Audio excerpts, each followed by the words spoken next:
potentially a cat that has been nailed shut into the bin. Well, that just looks crap, doesn't it? This is disgusting. I don't understand people, like, what the hell is going on?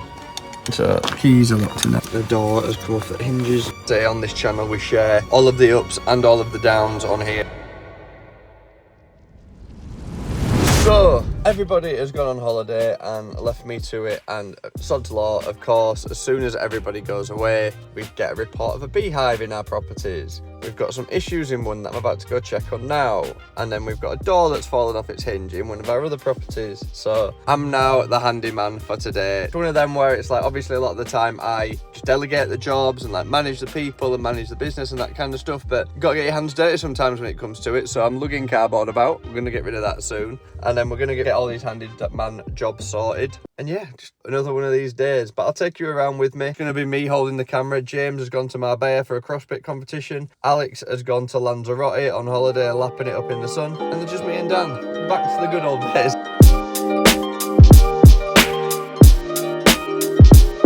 Just doing a property check, obviously just seeing if there's any maintenance work to do. But these are the things that we've got to keep an eye on, because if we look at this here, this is how the cleaners have left the confectionaries. Well, that just looks crap, doesn't it? So I'd rather it not be there than look like that, because it looks horrible. And then if we come upstairs here, we've had these replaced, these stair spindles. We had them replaced. Finding a perfect match is going to be hard, but you're just drawing attention to the fact that they're different because you haven't painted them. So I'm going to have to probably get a paintbrush and go over them and paint them. And then up here in this room, there was basically a champagne cork or Prosecco cork left on the table here. I'm all good for the guests having a good time, have a drink, but like cleaners don't leave it out. And then finally, this is disgusting. Like, we will never be able to get the sofa deep cleaned if we don't know that it needs deep cleaning. So we're going to have to either take these covers off and wash these covers, or get the cleaners to come back and like steam clean or something this sofa, because that is disgusting. I wouldn't even want to sit on that. Never mind if it's staying in an Airbnb. You just tell there's just loads of stains over it and stuff, so got to keep on top of these things. And this is why we're implementing a system of like a cleaners checklist. So every single clean, you need to have form filled out with picture evidence of different things, and every box ticked so that people can't miss a thing. So we need to have pictures of the confectionaries. We need to have pictures of the things like the sofas and different things like that. If there isn't any maintenance issues, let us know. We have a team that can do that. Yes, they're all on holiday, and today I am the team, but we've got to keep checking on these kind of things because it looks shit. It really, really makes our business look crap, and that is not what we're here about. Right, so I've just got to the second property, and the lock box here is not working at all. So keys are locked in there. It's a good job we've got a spare set. But yeah, got to fix the door in here. The door has come off the hinges. But yeah, it's a massive pain in the ass. It's a good job I've got a spare set and that we've got that sorted.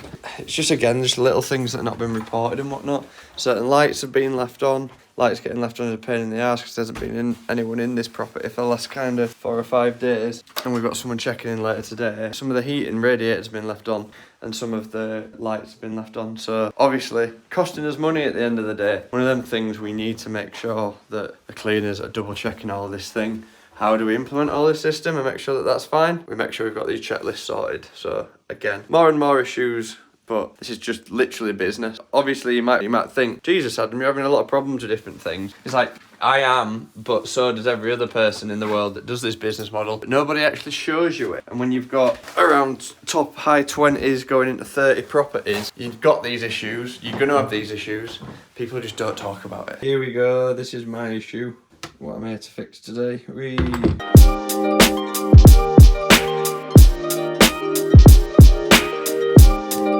Right, so the lockbox issue wasn't a lockbox issue, it was me being an absolute mong. The code for the lockbox was actually different to what I was putting in. So there we go, it's just dyslexia kicking in. And this has snapped off the wall. So this is just like, we've got a wet room, so obviously one of the rooms in this property is completely accessible for anyone with like mobility issues or that can't get up and down stairs. So no report from the cleaners or the guests about this though, which is very annoying. So I'm going to try and screw this back in now as well. So job number 2. So I've just got a phone call from one of the estate agents that you work with, and it's absolutely an horrendous call. But like I say, on this channel we share all of the ups and all of the downs on here, and yeah, this is pretty disturbing, to be honest. They've said that there's been reports in one of our properties, which we don't have any guests in at the minute, but there's been a report of a bin on the driveway that's been nailed shut. The neighbour can hear like meowing, so there's like potentially a cat that has been nailed shut into the bin. I don't understand people, like, what the hell is going on? So I'm going to go out now and I'm going to double check on everything that's going on and try and find out if there's something I can help sort. Yeah, I'll keep you guys updated on it, but I'm absolutely horrified at this. This could be really, really bad. Right. Hello? Right, so we're here, we've checked the bins. So we checked this bin, which is our commercial bin hire bin, and then I haven't heard any meowing or anything, but the neighbours just come out and spoke to us and said that they've been hearing meowing when they've been hanging like the washing out and things like that. So I came round here, and I don't know if you're going to be able to see in there, but I think it is down there. I just literally seen a cat at the window. So there's a cat in the shed, but the issue is this here, the cat flap on the shed only opens one way, so if this comes down, it doesn't open the other way. So what I've done is I've propped it open with this little thing here, just so that the cat can now get out. But apparently it's been going on, the cat's been stuck in there for like 3 days. So problem averted, the bin is not nailed shut and there's not a cat in there, but not an ideal situation with the cat being stuck in the shed either. We might look like we're having fun and we're happy and joking around here, but realistically this is a pretty sad day, because we have got to give 2 of our properties back to our landlords because a combination of areas becoming a little bit more saturated and we're not achieving the nightly rates that we want. Little things around us actually put in rent reviews in our contracts, especially in the early days of our contracts. We didn't actually put clauses about the amount that the rent could be increased. It was just more of a, each year we'll review the rent, and this has caused the landlords to go over the odds and really try and raise the rent too high, which I understand because obviously interest rates have gone up and people need to cover more costs, but it just makes the numbers a little bit tight, especially with us being a management company. When we source these deals, then stage them for investors, and then we actually manage them as well, we need to make sure that we're hitting our targets as well as making sure that we're taking our management fee. But then we also need to make sure that the investor is making a profit as well. And if we're not making that profit and the investor is not happy about the profits that they're making, then we need to look at solutions. If we can't come to a solution with the landlord, we have to look at alternative options. So a lot of the time recently we're leaving on amicable terms, we're making sure everything is good, the relationships are good, but at the same time it is a really tough situation and it's really annoying having to take these properties back and obviously move all the furniture. But we are able to take the furniture from one property, we're able to move it over to a new property and make sure that it is being utilised in the best way possible. So I had the opportunity to go to the Midlands Property and Investing Awards night, which was a really good night. I connected with a lot of new people and I saw a lot of old faces that I knew as well, and we was able to connect again and catch up on different things that we've been doing within our property businesses, which was really good. I was actually invited to the event by Steve and we were sat at his table. I got to meet him, I met his wife and a lot of his closer team, and it was great, and I love spending time with Steve. And actually I'm going to be looking at getting some closer mentorship with Steve because the knowledge that I get from him when I'm around him is incredible, and I think not just in the world of property but in the world of business I can learn a lot from him and get a lot from him. So I'm going to be spending more time with him. You look at spending time with people and looking at learning from people that are above you and ahead of you in your journey, and Steve's at that next level. Steve's at where I want to be. Steve's got the businesses that I want to be able to format. He's got the structure that I want to be able to use, and being able to spend more time with him and I can see that he sees potential in me as well is going to be really important. I think that's going to be a big part of the process. And then also I went to one of Samuel Leeds' events where he had Jordan Belford, the Wolf of Wall Street. I'm not fucking leaving! And it was insane because I've read his book before, The Way of the Wolf, Straight Line Selling, and hearing some of the reminders that he talks about in his book live and in person really like lit a fire under me, especially when it comes to sales, because one of the biggest things around sales is about controlling the conversation, showing that you are very knowledgeable about the subject that you've got, and keeping control of the conversation and not letting it drift off into different ways.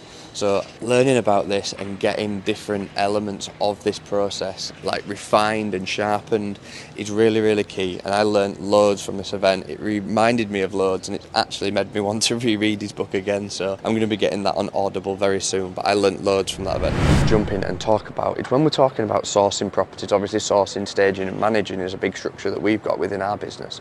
There's so many people that potentially ask me about co-sourcing or want to work with me, and they're bringing me rubbish deals. The deals are not good, they do not stack up, the due diligence that they've done is rubbish, and I'm sorry guys, I can't do this anymore. I can't be dealing with it anymore. So we've come up with a solution though, and the solution is the sourcing sector community. So I've built a community which is an online based community. You guys are going to be able to join the community. There's going to be an app included with it as well. If you want to join it, the first link in the description will be there. You can join the community for absolutely free, and this is going to be a lot more about educating you guys on how to find deals, how to stack deals, how to get deals to work, and then what we can do is sell them deals to our investors. There's a lot of education out there that teaches you how to find basic deals and find here's the purchase price, here's the refurb cost, here's the end value. But there's so much more to it. There's so much more that you need to include in the deal to make sure the deals stack up.